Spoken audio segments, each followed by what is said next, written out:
Well, it has the potential to be the biggest movie to hit the theaters this summer in this summer of sequels. It's the fifth installment of the Harry Potter series, Order of the Phoenix, and it follows the young wizard as he tries to vanquish those against him. Let's take a closer look now at the movie and the numbers.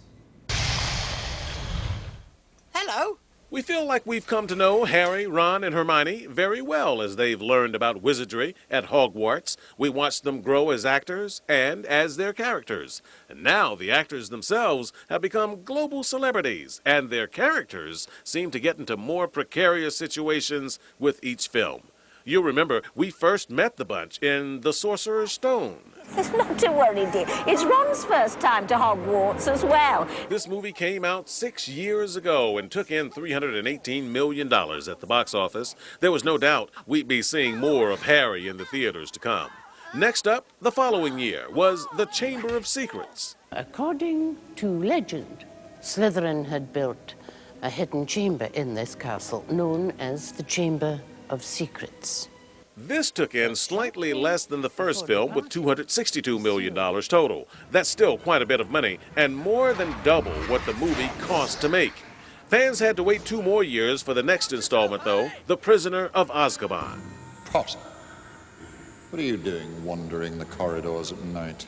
Although it grossed the least money in the series so far, it still brought home $250 million, slaying the competition. Malfoy, you okay? Let's go. Come, quick. Let's go. Run. Not a word to anyone, understood? That felt good. Not good. Brilliant. By now, the actors were starting to grow up, which seemed to allow for more dramatic moments and life-changing emotions.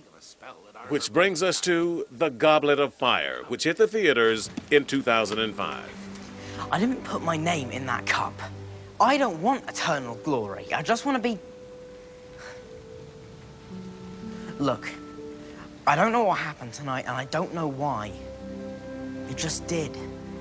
Goblet ended up reviving the franchise by taking in $290 million, leaving the studios salivating at the time and at the possibilities of the new film, The Order of the Phoenix. I mean, sort of exciting, isn't it? Breaking the rules.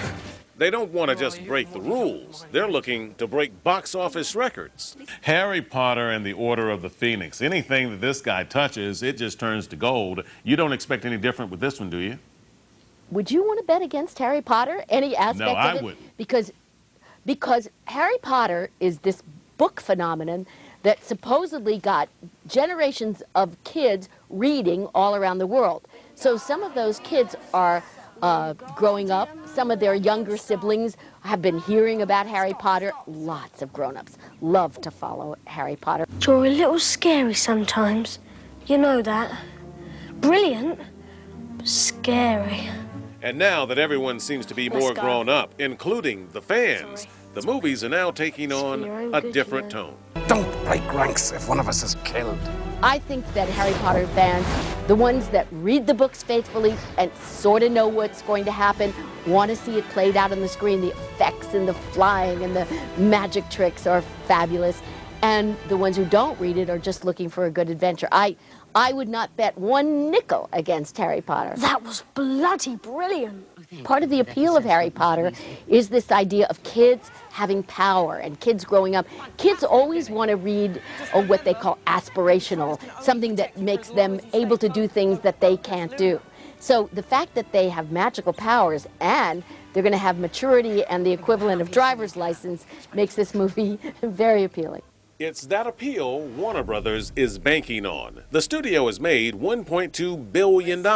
That's right, billion, on these movies, just in the U.S. box office alone. But there's always that fear that the next one just might be a flop.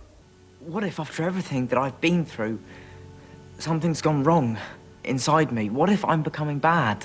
Only time will tell, Harry, but history is on your side.